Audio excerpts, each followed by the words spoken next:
잠언 30장 1절부터 4절까지입니다. 이 말씀은 야게의 아들 아굴의 잠언이니 그가 이디엘 곧 이디엘과 우갈에게 이른 것이니라. 나는 다른 사람에게 비하면 짐승이라. 내게는 사람의 총명이 있지 아니하니라. 나는 지혜를 배우지 못하였고 또 거룩하신 자를 아는 지식이 없거니와 하늘에 올라갔다가 내려온 자가 누구인지, 바람을 그 장중에 모은 자가 누구인지, 물을 옷에 싼 자가 누구인지, 땅의 모든 끝을 정한 자가 누구인지, 그의 이름이 무엇인지, 그의 아들의 이름이 무엇인지 너는 아느냐. 아멘. 기도하겠습니다. 오늘 이 시간도 저희들 무지한 자로 이 말씀 앞에 나와 함께 하시옵기를 원하옵니다. 지혜 있는 자에게 주시는 말씀이 아니라 무지한 자에게 우리의 무지함을 알리는 그런 말씀이 되게 하셔서 우리가 어떠한 자로 주 앞에 나오는 것이 옳은 것인가를 깊이 깨닫고 돌아가는 이 시간 되게 주시옵소서. 예수님 이름으로 기도합니다. 아멘. 1절에 보시는 것처럼 이 30장은 야게의 아들 아굴의 잠언이라 이런 말로 시작을 합니다. 이걸 보면 잠언에는 이제 솔로몬 말고 아굴이란 사람의 잠언도 있다, 이러한 뜻이 되는 것이고, 또 그 뒤에 31장에 가면 이제 르무엘이라는 왕의 어머니가 훈기한 잠언 이렇게 되어 있습니다. 그 르무엘이 뭐 솔로몬의 다른 이름이다 이런 설도 있는데 그건 그냥 사람이 만드는 설입니다. 설이기 때문에 뭐 신뢰할 말이 아니고, 그렇게 오면은 이 잠언은 솔로몬의 지혜, 또 아굴의 지혜, 르무엘의 어머니의 지혜, 이렇게 세 사람이 이런 말로 되어 있다고 할 수가 있겠죠. 사람이 달라요. 사람이 다른데 지혜라는 점에서는 다르지가 않습니다. 그 가치나 우리를 깨닫게 하신 하나님 말씀이라는 점에서 다르지가 않죠. 뭔가 하면 애당초 이 지혜라고 하는 하나님 말씀이 사람이 지식에서 나오는 것이 아니고 지혜가 와서 지혜가 이르는 그런 말이기 때문에 그렇습니다. 사람은 언어를 통해서 지혜를 전달한 도구예요. 사람은 도구다, 그렇게 보시면 되는 것입니다. 이것이 이제 성경 전체에 흐르고 있는 하나의 원칙인데, 이게 대해서 베드로가 예언은 언제든지 사람의 뜻으로 낸 것이 아니고 성령의 감동하심을 받은 사람들이 하나님께 받아 말한 것이다, 이렇게 말을 했거든요. 그래서 사람에게서 나온 말이 아니고 사람이 하나님께서 받아서 전한 말, 이게 성경이다, 이겁니다.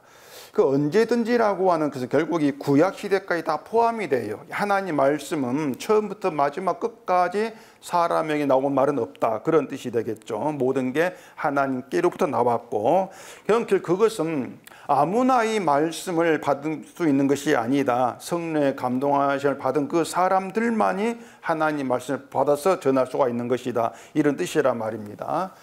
그런 점에서 이 구약과 신약의 모든 말씀을 통일성, 어떤 일관성이라고 하는 원칙 아래 해석이 돼야 돼요. 사람이 뜻으로 낸 것이 아니기 때문에 해석 자체에 사람 뜻이 들어가면 안 된다, 이런 하나의 원칙이 이제 해석 속에 살아있단 말입니다. 이 성경에 사람 뜻이 들어가게 되어지면은 결국 이 해석은 사람에 따라서 하기 유리한 그런 해석으로 나올 수밖에 없습니다. 사람을 위한 해석이다, 이렇게 보시면 되는 것이에요. 이것이 성령의 감동하심을 받은 그런 자의 해석이라고 할 수 없게 된 하나의 이제 이유가 그렇게 되어지는 것입니다. 1절 다시 우리 읽어보겠습니다. 이 말씀은 야게의 아들 아굴의 잠언이니 그가 이디엘 곧 이디엘과 우갈에 이른 것이니라. 네, 이렇게 시작하죠. 이 성경에는 아굴이란 사람에 대한 이야기가 없어요. 여기 1절에서 한 번 언급된 게 전부이기 때문에 이 아굴의 아버지가 야게다, 이것 말고는 어떤 정보도 이 성경에 없습니다. 또 이 아굴의 아버지 야게가 누구인지도 우리가 알 수가 없죠. 그냥 아굴이 이디엘과 우갈에게 이런 말이 잠언이야, 30장 이렇게 말하고 있는데, 이 이디엘과 우갈이란 사람에 대한 정보도 없어요. 이 사람들이 뭐 아굴의 제자이거나 아니면 아굴의 아들이거나 뭐 그럴 수 있겠다, 이렇게 축축만 할 뿐이지 어떤 이 사람에 대한 정보는 전혀 없습니다. 다만 사람이 전한 지혜의 말, 이 잠언 지혜의 말만 살아있다. 이게 전부지 않습니까? 이것이 무엇을 의미하는지는 분명히 드러나요. 성경은 인간에게는 전혀 가치를 두지 않는다는 겁니다. 그걸 우리가 이제 기억을 해야 되는 것이에요. 아굴이라는 사람이 비록 이 잠언의 지혜가 되는 그런 말을 전했다 할지라도 그 말이 아굴에게서 나온 것이 아니고 지혜를 얻음으로 해서 아굴에게 지혜가 있게 됨으로 해서 알게 된 것을 말한 것이야. 이런 점에서 아굴이 인정받고 대우받아야 될 가치가 전혀 없다고 하는 것이에요. 이게 늘 제가 말씀드린 것처럼 성경에 등장한 인간에 대한 우리의 시각이 돼야 돼요. 이건 아굴에 대해서만이 아니고 뭐 솔로몬 포함해서 성경에 나오는 모든 인간에게 동일하게 적용된 원칙이란 말입니다. 어떤 인간도 뭐 모세건 다윗이 어떤 인간도 그 인간이 대접받아야 될 것, 그 인간이 가치를 인정받을 것 아무것도 없어요. 늘 그 점이 이제 우리 가운데 있어야 되기 때문에 이게 지금 우리에게 그대로 적용된다면은 우리 교회에서 어떤 일을 한다 할지라도 그 사람 대접받고 가치를 인정받을 것 없단 말입니다. 목사 포함해서. 그게 성경 원칙이라고 하는 것이에요. 내가 복음을 알았어. 내가 복음을 전하고 있어. 그런 것 때문에 대접받아야 돼. 하나님이 나를 대우를 해줘야 되고 나를 특별히 복을 줘야 돼. 이런 것들은 이치가 성경에는 들어있지 않단 말입니다. 그래 바울도 그랬죠. 바울도 이제 그걸 잘 알고 있었기 때문에 자기가 열심히 복음을 전했으면서도 자랑할 것이 없다 이렇게 얘기를 했던 것입니다. 이 아굴도 자기에 대해서 한 말이 있습니다. 2절 보겠습니다. 나는 다른 사람에게 비하면 짐승이라 내게는 사람의 총명이 있지 아니하니라. 자, 아굴이 자기를 이제 다른 사람에 비하면 짐승이다 이렇게 얘기를 하지 않습니까? 이 사람이 자기를 이렇게 얘기를 한다는 거 하나 비한데 이렇게 얘기를 한다는 게 쉽지가 않습니다. 이것이 어떻게 보면은 다른 사람을 높이고 자기를 낮춘 어떤 겸손처럼 이렇게 또 보일 수가 있을 거예요. 근데 다른 사람 높이고 나를 낮추는 겸손을 내가 행한다 할지라도 자기를 짐승으로까지 낮추어 말하는 그런 경우는 아마 없지 싶습니다. 그 인면수심이란 말이 있지 않습니까? 얼굴은 사람인데 마음은 짐승 같다 이러한 뜻으로 이제 하는 말이면서 아주 행동하는 게 흉악하고 마음이 악한 그런 사람 일컬어서 그렇게 우리가 말하지 않습니까? 그래서 우리가 짐승 같은 사람 이렇게 얘기를 하면은 그 뭐 뉴스에 등장하는 흉악한 범죄를 저지른 그런 사람 우리가 연상을 하게 된단 말입니다.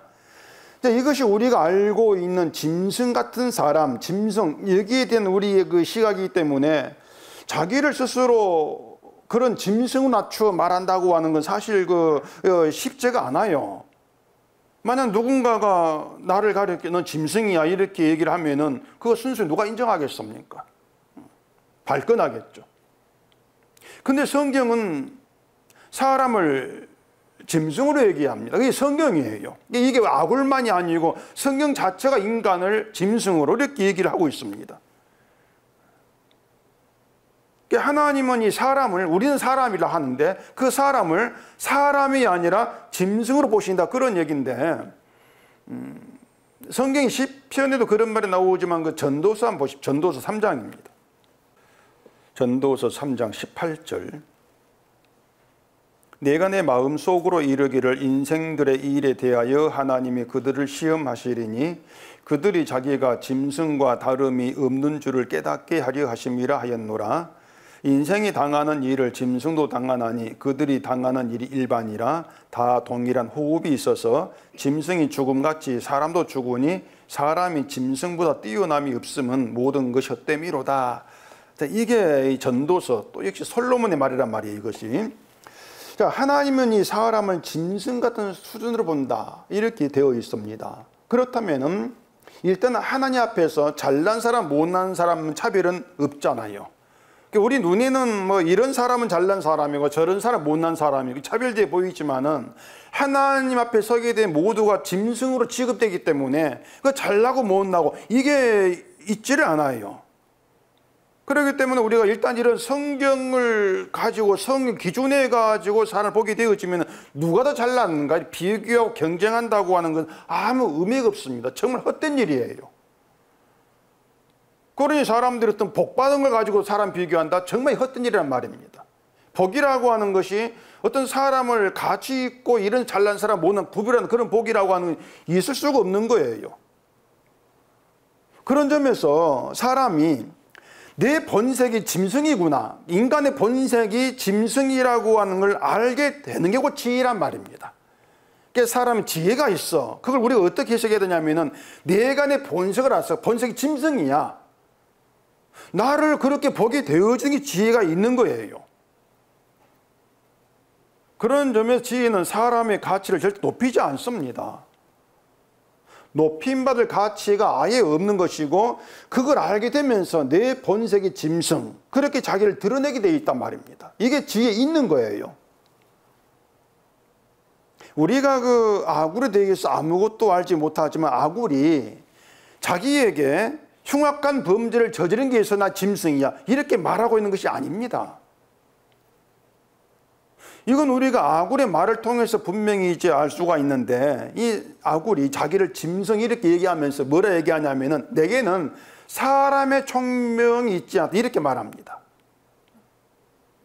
나는 짐승이야. 내게는 사람의 총명이 있지 않아. 이게 무슨 말인가 하면은 사람의 총명이 있지 않은 자기를 짐승으로 말한단 말이에요. 흉악한 범죄가 아닙니다. 사람에게 있는 총명이 내게는 없어. 그런 내가 짐승이야. 그게 아굴이 말이란 말이에요. 흉악한 행동이 없고 오히려 반대로 착한 심성을 지닌 사람이랄지라도, 착하다 할지라도 그 사람에게 있어야 할 총명이 없다면 그 짐승, 그 뜻이란 말입니다. 그래 착해도 짐승이 되는 거예요. 이게 성경이란 말입니다. 결국 누가 사람으로 인정되는가 하면은 총명이 있는 사람이에요. 지혜가 있는 사람이 사람으로 인정되는 게 성경이란 말입니다. 지혜가 없으면 그건 짐승이다. 자, 다시 3절 봐보십시다. 나는 지혜를 배우지 못하였고 또 거룩하신 자를 아는 지식이 없거니와. 자, 이 말도 그렇거든요. 지혜와 또 거룩하신 자를 아는 지식, 그게 있어야만이 총명이 있는 사람으로 인정되는 것이고, 이게 없으면 짐승이다, 그 뜻이란 말입니다. 지혜가 없어, 거룩한 자를 아는 지식이 없어, 그런 건 짐승이지. 그게 아굴의 말이에요. 그래서 아굴은 자기를 낮추기 위해서 뭔가 겸손을 보이려고 다른 사람 비하면 내가 짐승이다, 이런 말을 하고 있는 것이 아니고, 짐승이 누구냐 이걸 말하고 있단 말입니다. 아굴이 자기를 자기를 짐승으로 말한 가운데에서 이러이러한 사람이 짐승이야, 그걸 얘기하고 있는 거예요. 단순히 자기 주변에 있는 사람과 비교해가지고 나는 짐승, 이런 말을 하고 있는 게 아니란 말입니다. 누구든지 간에 그 사람에게 총명이 없다면, 지혜가 없다면 그는 짐승이다. 그럼 우리는 이런 말을 통해서 나에게 총명이 없어, 나에게 지혜가 없어, 그는 짐승이네, 그렇게 내 본색을 드러내는 말씀으로 받아야 되는 것이죠. 자, 그럼 이제 우리가 알아야 될 것이 뭔가 하면은 아굴이 말하고 있는 지혜가 없고 지식이 없는 그 인간이 어떤 사람이냐, 이제 이걸 우리가 알아야 됩니다. 그냥 우리가 지혜가 없고 지식이 없는 거 우리가 마음대로 판단하면 안 돼요. 성경을 통해 알아야 되죠. 그냥 거기 4절에 나옵니다. 하늘에 올라갔다가 내려온 자가 누구인지, 바람을 그 장중에 모은 자가 누구인지, 물을 옷에 싼 자가 누구인지, 땅의 모든 끝을 정한 자가 누구인지, 그의 이름이 무엇인지, 그의 아들의 이름이 무엇인지 너는 아느냐.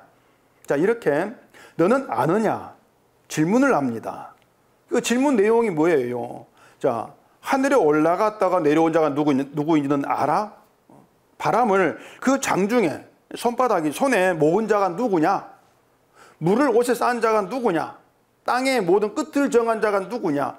그 이름이 무엇이냐? 그의 아들 이름이 또 무엇이냐? 그걸 알아? 그 질문에 대한 답이 지혜고 거룩한 자를 아는 지식이라고 하는 것이에요. 자, 그런데 우리는 이 질문을 보면은 답이 뭔지 대강 짐작하지 않습니까? 하나님을 얘기하고 또 그 아들 예수를 얘기하구나. 우리는 대강 짐작이 돼요, 우리에게는. 하늘에 올라갔다가 내려온 자가 누구냐? 아, 이건 예수님이지. 바람을 그 장중에 모은 자가 누구야? 바람을 손에 모을 수 있는 사람은 창조주인 하나님밖에 더 있어. 하나님이지. 기독교인이라면은 그렇게 상식적으로 답을 할 수 있단 말이에요. 자, 그러면 이제 의문이 생깁니다. 그게 뭐냐면, 자, 그럼 아굴이란 사람은 하나님을 몰랐던가? 이 아굴은 하나님이란 답을 몰랐더냐 말이에요. 뭐 구약의 사람이니까 예수는 몰랐다 할지라도 메시아는 알아서 될 것 같은데 메시아도 몰랐는가? 하나님이 창조주이심 알았다면 그 창조주가 바람을 장중에 모은다. 이것도 뭐 상식적으로 알 것인데 이것도 몰랐는가? 이 자연 만물을 마음대로 다스릴 분은 창조주밖에 없어요. 이건 누구라도 알 수 있는 문제라고 할 수 있는데 그럼 아굴은 이걸 몰랐더냐 말이에요. 분명히 아굴은 자기를 짐승이라고 하는 걸 보면은 총명이 없다는 걸 보면은 그걸 몰랐단 말이에요. 난 이걸 모르는 사람이야. 이렇게 얘기해 보면은 아니 그럼 하나님을 모르는 사람이 얘기할 자문이 지혜야? 이런 의문이 생기지 않습니까? 근데 우리가 이 4절 질문을 보면은 좀 뭔가 비슷하다고 할 수 있는 그런 그 성경 이야기 혹시 생각나지 않습니까? 이런 질문과 비슷한 그 성경 이야기. 욥기죠. 욥기에서 하나님 질문한 내용이 비슷해요. 욥기 38장 가보십시다. 욥기 38장 8절입니다. 바다가 그 모태에서 터져 나올 때에 문으로 그것을 가둔 자가 누구냐? 그때에 내가 구름으로 그 옷을 만들고 흑암으로 그 강물을 만들고 한계를 정하여 문빗장을 지르고 이르기를 내가 여기까지 오고 더 넘어가지 못하리니 내 높은 파도가 여기서 그칠지니라 하였노라.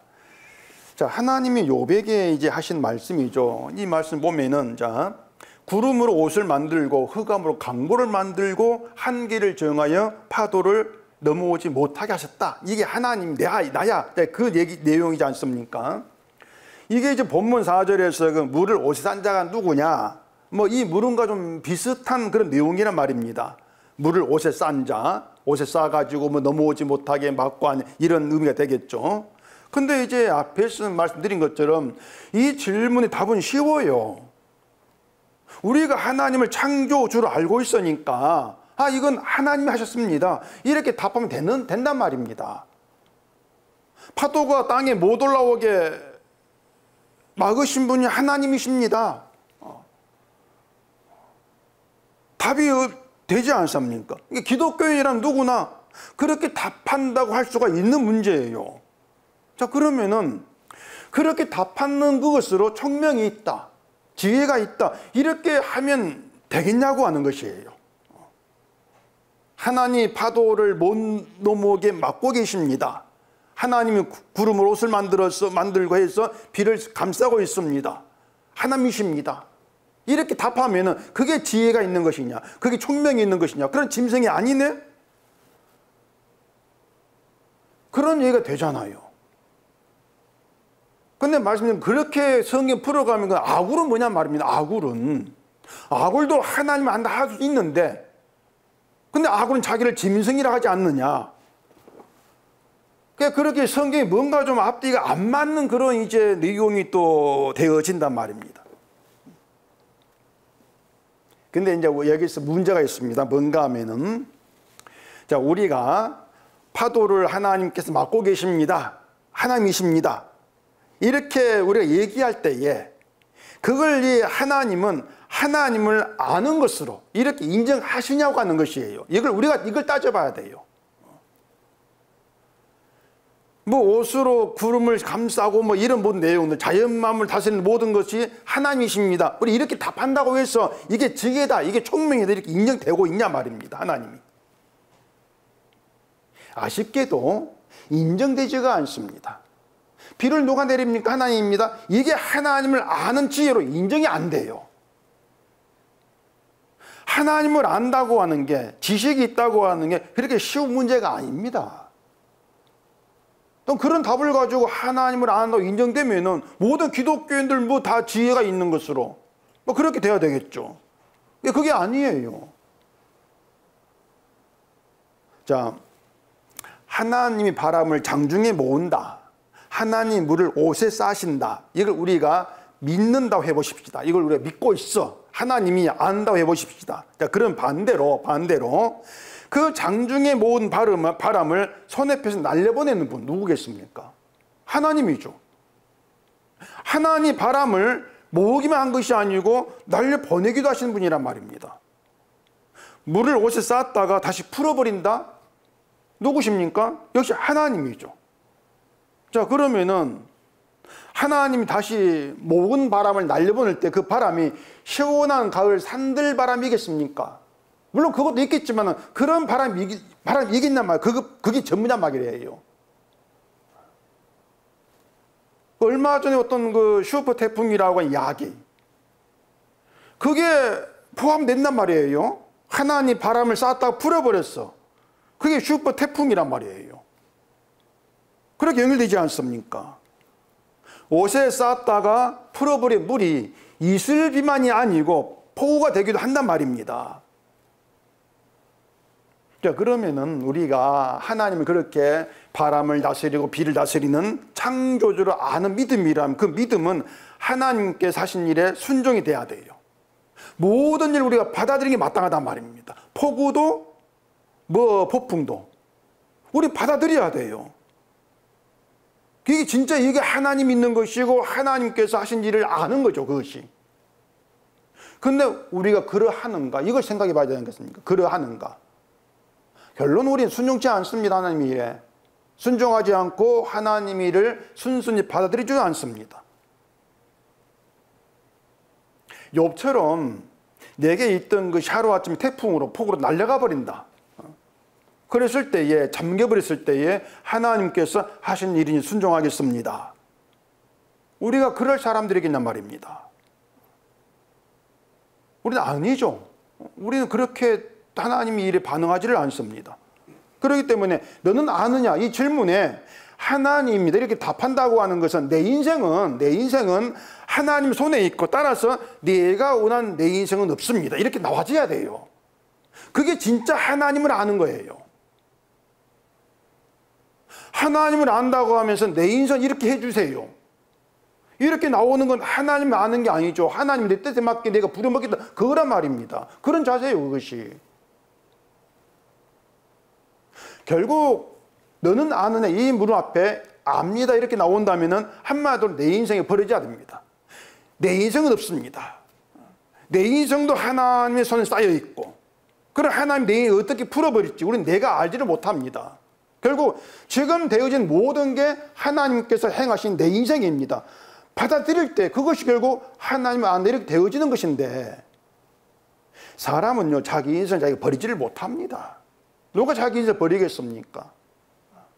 하나님께 내 인생 맡긴다고 했을 때에도 내 뜻대로 잘 될 걸 내가 예상 가운데 맡기다 이렇게 나오는 것이지, 내 인생을 막 꾸겨가지고 버려버리는 그런 일도 봐드리겠습니다. 이런 식으로 맡기는 그런 사람 없어요. 결국은 사람은 어떤 사람도 자기가 자기를 버리지를 못합니다. 절대 못 버립니다. 따라서 지혜가 있고 거룩한 자 하나님을 아는 지식에 의해서 자기를 버리는 것. 하나님 앞에 내 인생은 없다. 내 인생을 버리는 것이 총명이에요. 그게 지혜예요. 이 총명이 있는 사람만이 하나님 앞에서 사람으로 인정이란 말입니다. 그런 점에 우리는 사람이 아니에요. 우리를 사람으로 인정치를 않습니다. 짐승으로 보는 것이지. 그럼 하나님 앞에 사람으로 인정받은 사람이 누구겠어요? 유일한 사람, 예수님이죠. 예수님 자기를 버렸어요. 십자가에 못 박혀 죽으신 건 자기 인생을 버린 겁니다. 예수님이 자기를 버린 그 사건이에요. 그렇기 때문에 예수님만이 사람에게 있을 총명이 있는 분이시고, 예수님이 유일한 사람이고, 예수님에 비하면 우린 짐승이다. 이렇게 결론 내려져야 돼요. 사람과 사람을 비교하지 말고요, 유일한 사람이신 자기 인생을 버려버리신 예수님과 나를 비교해야 되죠. 그럼 예수님은 참된 사람인데 우린 짐승. 이렇게 되었을 때에 아굴이 오늘 본문과 연결되는 것입니다. 결국 아굴이 우리가 되는 것이죠. 짐승이다. 그래 짐승이라고 하는 것을요, 우리가 알고 있는 우리 기준에서 생각하시면 안 되는 것입니다. 흉악한 범죄, 이것과 관계없는 게 짐승이에요. 그런데도 사실 또 한편으로 나를 짐승이라고 이렇게 인정한다는 게 많이 어색할 겁니다. 내가 짐승, 많이 어색할 거예요. 그러니까 성경이 얘기하는 내용을 들으면 바로 짐승일 것 같은데 속마음은 또 우리는 그렇지가 않은 것이죠. 딴 것 필요 없고 총명이 없으면, 지혜가 없으면 미련한 무지한 짐승이다. 이건 우리 사고방식에 맞지 않는 것입니다. 그건 우리 사고가 안 맞아요. 우리는 늘 총명이 없다, 지혜가 없다, 이것보다도 누군가에게 저지른 흉악한 범죄, 이걸 더 악하게 보지 않습니까, 우리가? 자, 그러면 생각해 봅시다. 흉악한 범죄가 우리를 멸망에 이르게 합니까? 거룩한 자를 아는 지식, 총명이 없는 게 멸망에 이르게 합니까? 어느 쪽이에요? 후자란 말입니다. 흉악한 범죄, 이게 우리를 멸망으로 끌고 가지를 않습니다. 총명이 없다는 것, 지혜가 없다는 것, 이게 우리를 흉악한 멸망에 이르게 한다고 하는 것이에요. 그렇기 때문에 무엇이 인간으로 하여금, 우리로 하여금 짐승이란 말을 듣게 하는지가 분명해져요. 자, 예수님과 함께 못 박힌 그 강도가 저지른 정확한 행위가 안 나옵니다. 성경에는 흉악한 강도예요. 어쨌든 이 사람이 뭐 십자가에 못 박혀 사형을 당할 정도면은 흉악한 죄를 저질렀다, 이렇게 우리는 이제 짐작할 수 있겠죠. 자, 근데 똑같이 십자가 못 박힌 사형수인데 한 사람은, 두 사람 강도 가운데 한 사람 멸망받고 한 사람은 낙원에 갑니다. 이들을 이렇게 다른 운명에 이르게 한 것은 그 차이가 뭐였냐면 범죄가 아니었지 않습니까? 행위가 아니었어요. 예수님을 알고 모르고의 차이였습니다. 한 강도는 예수를 조롱하면서 네가 메시아거든 나를 구원해봐, 이렇게 얘기했지 않습니까? 그러니까 이 강도는 하나님의 아들로 오신 예수님이 행하신 일을 몰라요. 그게 무지한 거고 그게 미련한 것이에요. 다른 강도는 우리가 행한 일에 상당한 보응을 받는 것이 마땅하다, 우리 사형받는 게 맞아. 근데 이 사람, 그 예수는 행한 일에 옳지 않은 것이 없어. 그러면서 당신의 나라에 임하실 때에 나를 기억하소서, 이렇게 말했단 말입니다. 그냥 자기가 기억되기를 바랄 뿐이었어요. 그러니까 이 강도는 예수님이 인간에게 붙들려 가지고 힘없이 죽어가는 거, 이걸 다른 강도는 힘없는 약한, 그래서 구원자가 아닌 것을 봤는데 이 구원받은 강도는 그것과 상관없이 본 거예요. 하나님의 아들이라고 하는 것을.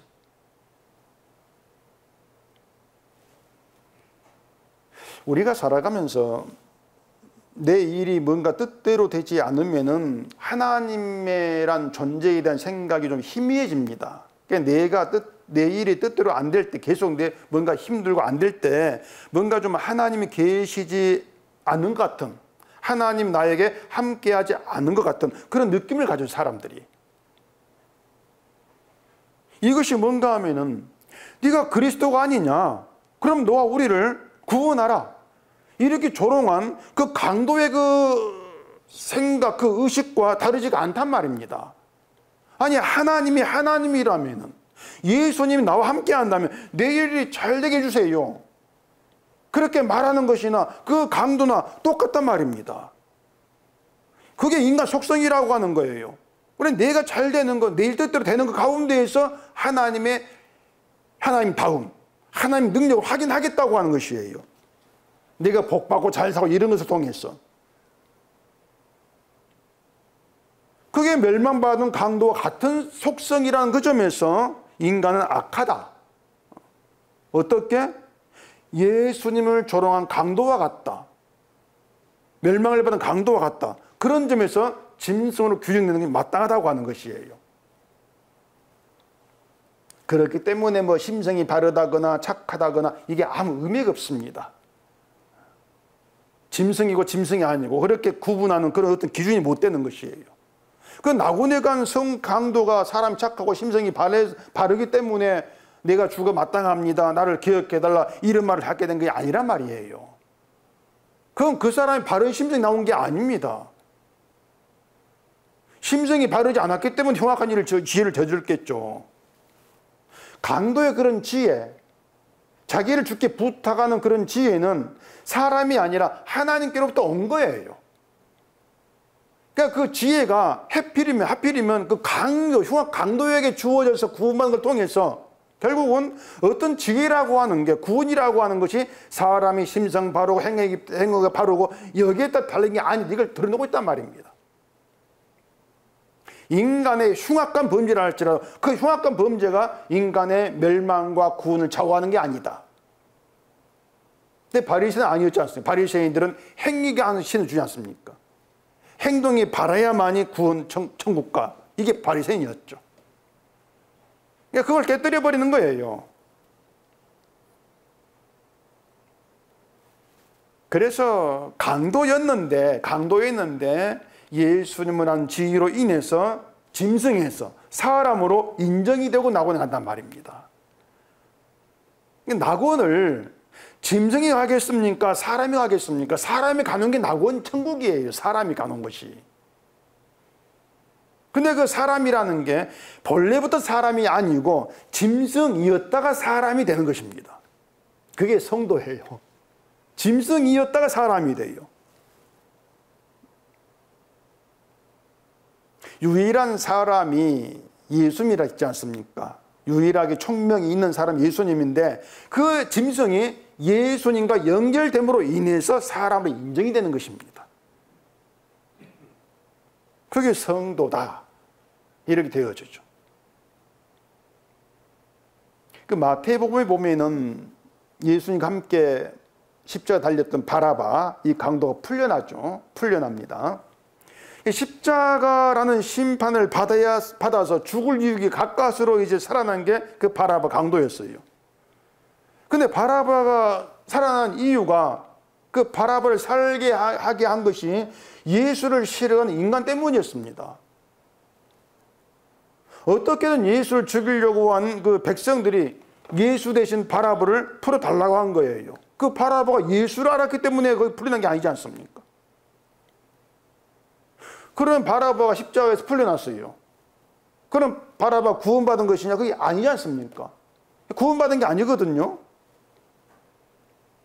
십자가에 풀려나서 목숨을 구원받다 할지라도 바라바는 지옥 가게 되어 있습니다. 예수를 모르기 때문에. 근데 다른 강도는 그대로 십자가에 죽긴 해요. 십자가에 죽어요. 그대로 죽긴 한데 나와 함께 낙원에 있으리라, 이 말씀에 의해서 낙원에 들어가는 구원을 받는다. 이게 십자가 얘기란 말입니다. 그렇다면은 어느 쪽이 복이 있는 사람이냐? 어느 쪽이 복이 있는가? 십자가에 풀려난 것인가? 아니면 당장은 죽는데 낙원에 간 것인가? 우린 분명히 답이 후자라는 걸 알고 있습니다. 목숨이 구원받은 이게 복이 아니고 십자가에 죽는다 할지라도 낙원에 간 거, 이게 복이다. 이걸 우리가 알고 있단 말이에요. 그런데도 우리는 항상 원하는 것이 지금 당장 십자가에 풀려난 거, 이걸 우리는 원하고 있는 것이죠. 지금 안 죽는 거, 지금 당장 내 일이 잘 되는 거, 내 목숨 구원받는 거, 이걸 복으로 알고 있단 말입니다. 우리는 그렇게 늘 현재를 바라봐요. 현재를. 이런 것 하나하나가 우리에게 드러내는 게 뭔가 하면은 그런 우리가 짐승이라는 겁니다. 그런 인간이 짐승이다. 이걸 성경이 얘기하고 있는 것입니다. 근데 그 짐승에서 사람이 되는 건 이제 우리 영역이 아니에요. 사람 되는 게.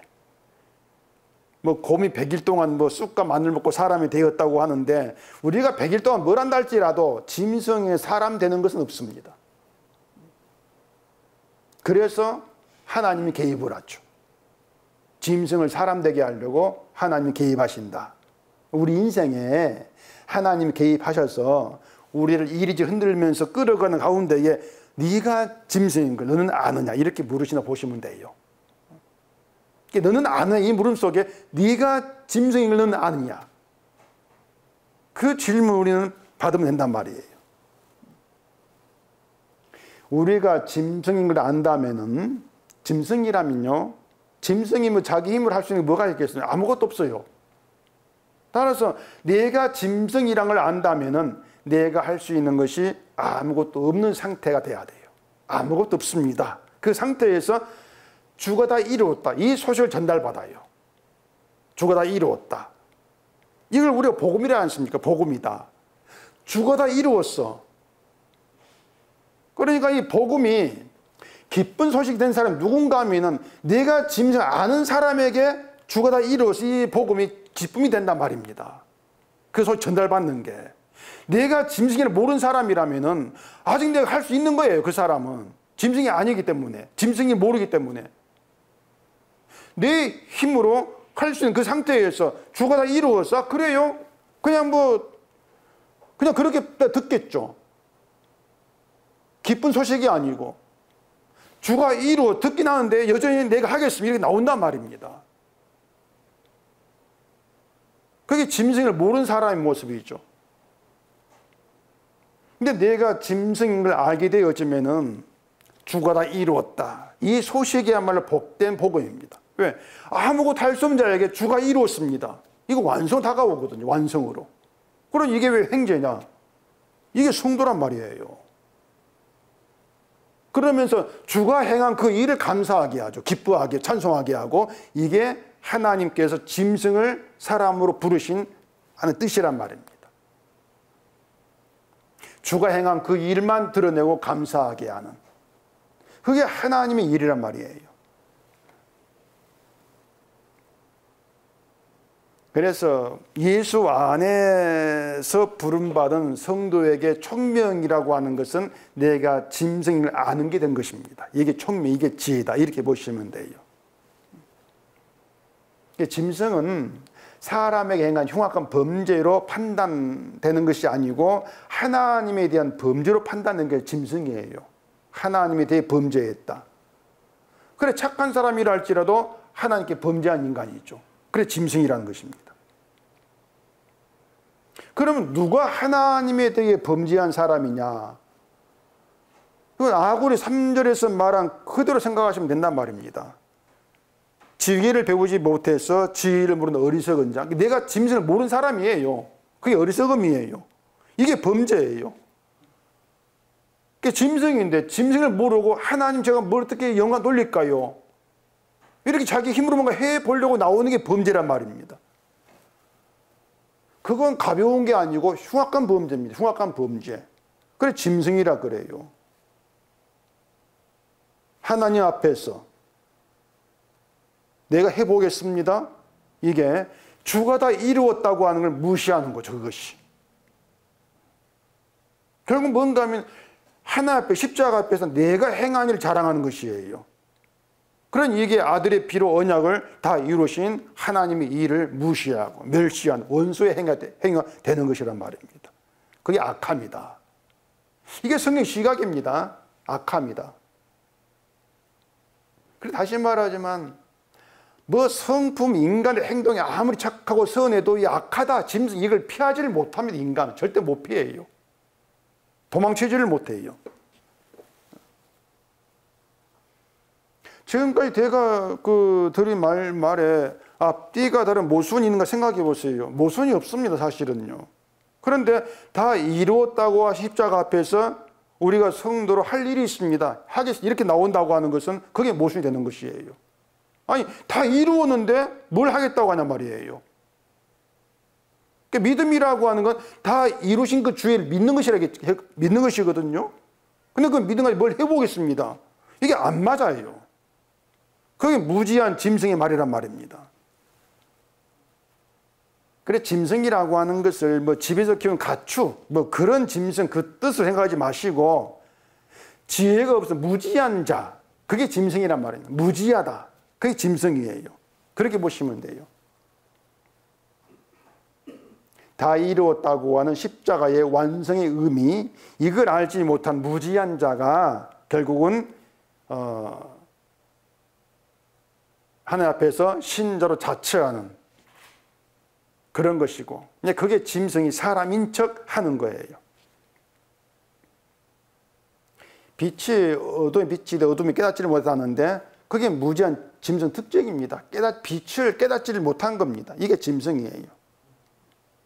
그래서 다시 정리하자면 지혜, 거룩한 줄 아는 지식이 뭔가 하면은 예수님 앞에서, 십자가 앞에서 제가 어둠에 속한 짐승이었습니다.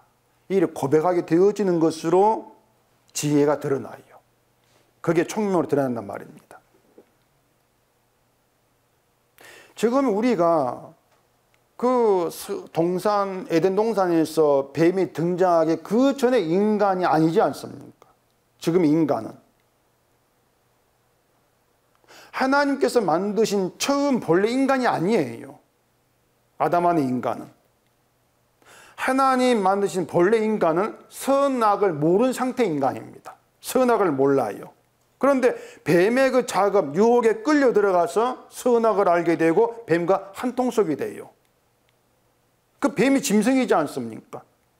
그러니까 짐승인 뱀과 한통속이 되어가지고 뱀의 말이 이끌리고 뱀의 속성이 튀어나온다? 그런 것이 짐승일 뿐이란 말입니다. 그 속성이 뭐냐?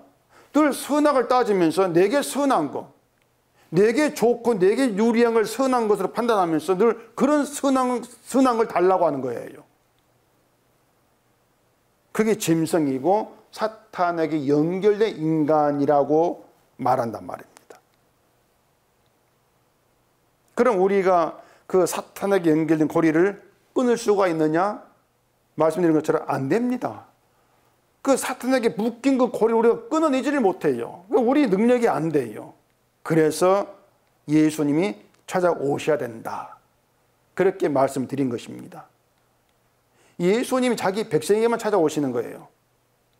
자기 백성에 오셔가지고 사탄과 연결된 고리를 끊어버리시는 것이죠. 그리고 예수의 피로 연결시킨단 말입니다.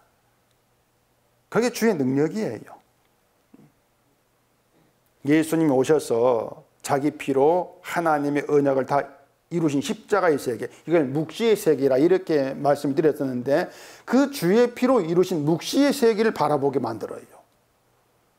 그게 주님이 개입하신 성도의 일이다 이렇게 얘기가 되어진단 말입니다. 묵시의 세계를 바라보게 하시면서 짐승이 내 힘으로 할 수 있고 행해야 될 그런 일은 사라지고 없는 것이고 주가 행한 그 일로 감사하게 만드시는 것입니다. 그러니까 사탄과의 거리가 끊어졌던 것이 뭔가 하면은 주님의 일을 믿는 것이 사탄과 연결이 끊어진 증거예요. 이것을 그 사탄과의 거리가 끊어졌다, 이것을 죄를 내가 범하지 않는다 그렇게 보지 마시고요. 나 자신을 믿음 좋은 자도 아니고 착한 자도 아니고 짐승으로 보게 되어졌다. 이게 사탄과의 연결이 끊어졌다 이렇게 보시면 된단 말입니다. 그리고 짐승인 나에게 주가 찾아오심으로 인해서 주가 이루신 십자가의 세계가 내 안에 믿음으로 자리하게 될 때에 그 주님의 일로 고백하고 그 감사하고 기뻐하는 것이죠. 그게 주 안에 있는 성도, 주의 피에 연결된 성도 이렇게 말하게 되어지는 것입니다. 이게 짐승에서 사람이 된 성도예요. 그래서 총명 있는 사람에게는 주님이 행한 그 일만 나오게 되는 거예요. 사람 일은 안 나와요. 짐승이 행한 일, 자기 일은 안 나오죠. 그걸 지혜란단 말입니다. 그게 지혜다. 이 모든 게 주님이 찾아오심으로 되어진 일이에요. 그래서 나를 찾아온 그분이 거룩한 자고 하늘 올라갔다가 내려오신 분이고 바람을 장중에 모으고 땅의 끝을 정하신 분의 아들이고 그분이 나를 찾아오셨다. 나를 찾아오셔서 내가 짐승인 걸 알게 하셨다. 이렇게 되어질 때에 지혜가 있다. 이렇게 얘기가 되어진단 말입니다. 오늘 본문 아굴의 그 잠언 지혜의 말씀이란 말이에요. 지혜의 말씀이죠. 그리고 그 지혜의 말씀으로 인해서 내가 하나님 앞에 짐승이란 걸 알게 된다면은 이것이 오늘 우리가 말씀을 경험한 것입니다. 이게 말씀의 체험이에요. 내가 날 위해 살아가고 늘 나를 중심으로 하나님을 믿고 바라보는 걸 보니까 나는 지금 뱀이 유혹한 대로 살고 있고, 그런 나를 하나님 짐승이라고 말씀한 이유를 알겠다. 내가 짐승이구나.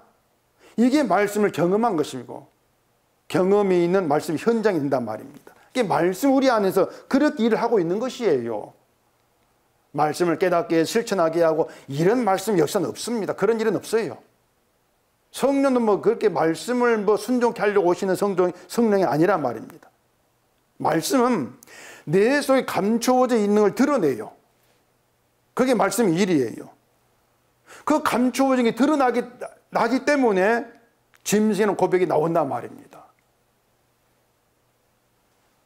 그래서 말씀은 인간을 대우하지 않고 인정하지도 않는다. 만약에 인간을 대우하거나 인간의 일을 인정한다면 그건 말씀이 아닙니다. 그건 다른 복음이에요. 가짜 복음이란 말입니다. 가령 뭐 기도를 많이 한다거나 봉사를 많이 하고 전도를 많이 하고 그렇다 해서 믿음이 인정받고 높임받는다? 그건 말씀 아니란 말입니다. 그런 복음 없어요. 말씀은 우리가 뭘 한다 할지라도 짐승으로 말한다고 하는 걸 우리가 놓치면 안 되는 것이에요.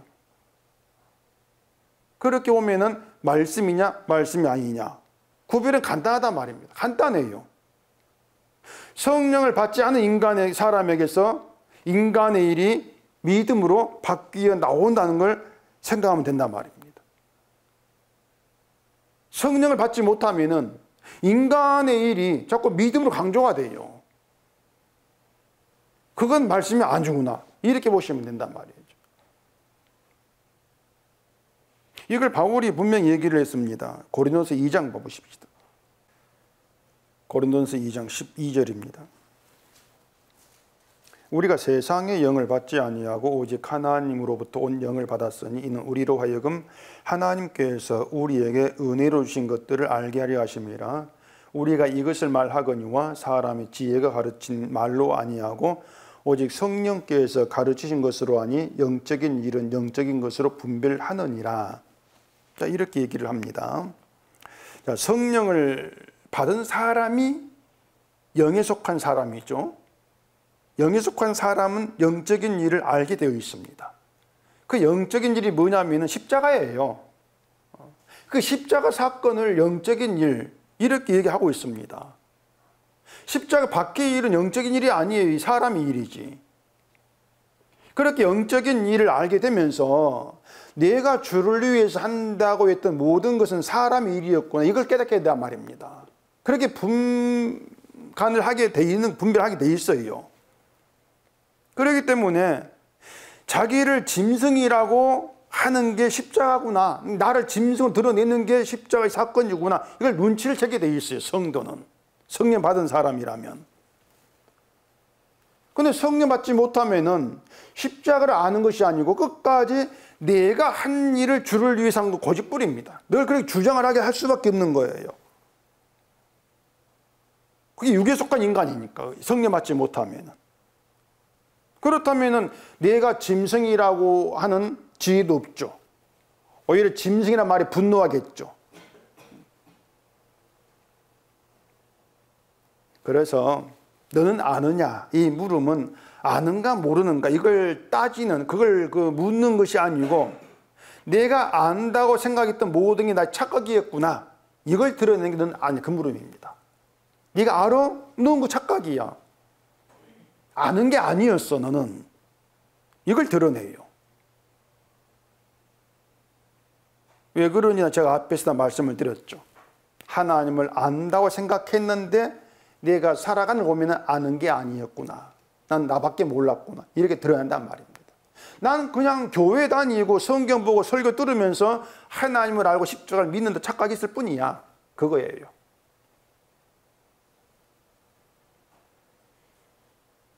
믿는다고 착각하는 가운데에서 내가 짐승이란 걸 전혀 의식하지 못하고 살았을 뿐입니다. 그냥.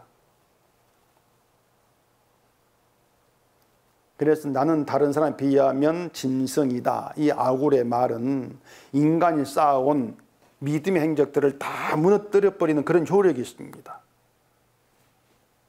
아굴의 말은 우리가 쌓아온 모든 믿음의 행적들, 공로들을 다 폭파시켜버려요. 그런 능력이 있는 말이 되는 거예요.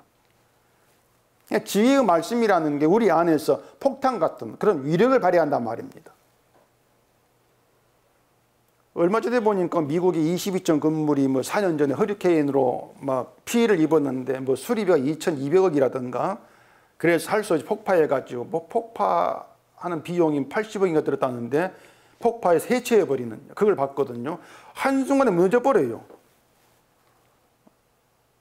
말씀은요, 우리를 수리하지를 않습니다. 말씀 우리에게는 이걸 고쳐, 이런 요구를 하지를 않습니다. 수리가 안 돼요. 인간은 고치지를 못해요. 말씀 우리를 수리할 수 없는, 수리에 불능에 쓸모없는 인간으로 드러내어서 그런데도 내가 쌓고 있는 내 공로, 내 자랑, 내 일들 이런 것들을 폭파시켜버립니다. 다 무너뜨려버려요. 이게 말씀의 능력입니다. 그래서 짐승이라고 하는 그 선언 앞에서 야, 내 믿음, 내 착함이라고 하는 것은 쓸모없고 헛된 것이었구나 이렇게 무너지는 그런 경험이 있다면 그게 말씀의 능력을 경험하는 겁니다. 그렇게 하시면 돼요. 행함에서 능력이 되어지는 게 아니에요. 그 오랫동안 내 간직했던 내 그 공로들, 내 믿음의 행적들 이런 것들이 헛된 것으로 무너뜨릴 때에 한순간에 폭발될 때에 이게 말씀 능력이다. 그렇게 보실 문제란 말입니다. 성령에 의해서 내 안에 발생 영적인 사건이에요. 내 모든 게 무너진다고 하는 것이. 그래서 너는 아느냐 이 물음에서 우리가 할 수 있는 말은 저는 아무것도 모릅니다. 난 그냥 짐승입니다. 그렇게 아무것도 모르는 짐승으로 시작되었을 때에 그런 내가 감추어진 영적인 일에 해당하는 십자가 사건을 알게 되고 주의 피를 바라보고 있다면은 그건 주님이 차도 간섭한 주의 일이다. 이렇게 관련이 되어지는 것이에요. 짐승에게 있을 수 없는 일이 있다면은 그게 주의 일로 보시라 그 말입니다. 우리가 한 일이 아니고 그러면 그게 그 짐승인 자에게 주어진 놀라운 복이 되겠죠. 나를 짐승으로 인정하게 되어진다. 그렇게 복이 되어지는 이게 놀라운 복이에요. 왜? 주가 일으킨 사건이니까. 이렇게 말씀이 개입하게 되면 모든 게 뒤바뀌는 현상이 나타나게 됩니다. 내가 알고 있던 것이 아는 것이 아니었다. 내 믿음이 아니었다. 다 뒤바뀌어요. 결론은 짐승이다. 그렇게 모아져요. 내가 짐승으로 드러난 거기에 예수님 흘리신 십자가 피만 가치 있는 것으로 이렇게 증거된단 말입니다. 그리고 내가 짐승으로 고백되어지면서 예수의 피를 믿고 증거하는 그들이 사람으로 오신 예수와 연결된 사람이 되는 것이죠. 그래서 그들이 성도예요. 그래서 우리에게 어떤 행동이 있다 할지라도 그것 때문에 내가 알고 있는 내 악한 뭔가 믿음에 이르지 못한 그런 행동 때문에 심판을 받고 지옥 가는 일은 없다고 하는 거. 그게 예수 안의 성도로 부름받은 우리의 복입니다. 그것이. 그게 놀라운 복이에요. 근데 가치라고 하는 거, 그런 것들은 늘 이 말씀에 의해서 다 무너지고 예수님이 이루신 그 피많은 가치는 높이고 자랑하고 증거하는 그런 예수님의 사람으로 인정되는 축복. 그 축복이 있을 때 그 복을 자랑하시라 그 말입니다. 이 땅의 것이 말고 그 십자가로 이루어진 그 복을 자랑할 때 하나님께 그게 기쁨이 되고 그게 믿음으로 되어지는 것이죠. 그래서 그 진짜 자랑은 십자가의 자랑은 주님 안에 사람으로 인정되는 그들에게서만 나오어집니다. 그렇게 주님이 주신 그 진짜 축복, 그 축복만 자랑하는 사람으로, 성도로 살아갈 수 있기를 바랍니다. 기도하겠습니다. 아버지 하나님, 오늘도 말씀을 통해서 우리 인간의 본색, 짐승인 걸 드러냄을 감사합니다. 내가 짐승인 걸 깨닫게 되어진 이것이 놀라운 축복이고 은혜라는 것을 알게 하시고 짐승으로 드러난 그 자리에서 주가 이룬 피의 사건, 십자가의 완성만 믿고 의지하고 감사하는 저에게 되게 하시옵소서. 예수님 이름으로 기도합니다. 아멘.